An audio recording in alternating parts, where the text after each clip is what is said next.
υπομονή. Deux secondes, je voudrais parce qu'il n'y a pas de traduction.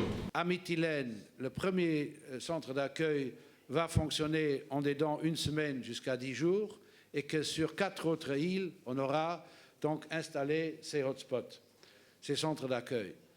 Bien, je le répète encore une fois, sans cela, il n'y a pas moyen d'organiser des relocalisations, donc distribution des demandeurs dans d'autres pays européens.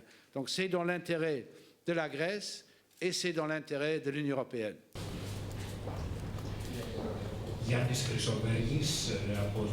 Sans gestion rationnelle, efficace des frontières extérieures de l'Union européenne, Schengen va s'écrouler.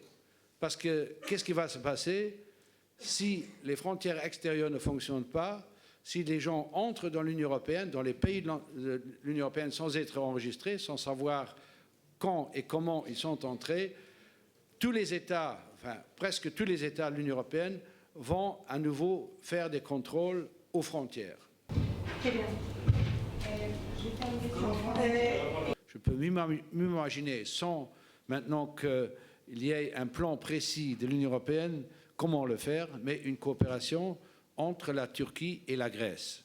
C'est un souhait, mais je ne suis pas le seul à exprimer ce souhait, mais évidemment, la concrétisation d'une telle coopération doit passer par les deux pays.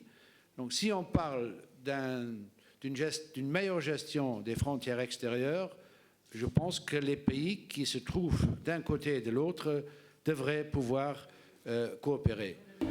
Et est-ce qu'il y a déjà des discussions entre la Grèce et la Turquie là-dessus?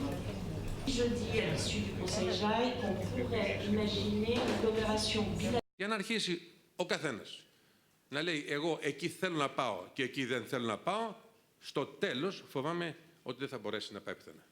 Τι εννοώ με αυτό?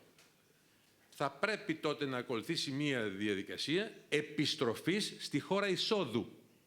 Γιατί δεν μπορείς να το στείλεις στη Συρία εάν σου λέει ότι θέλω εγώ να πάω σώνει και καλά στη Σουηδία.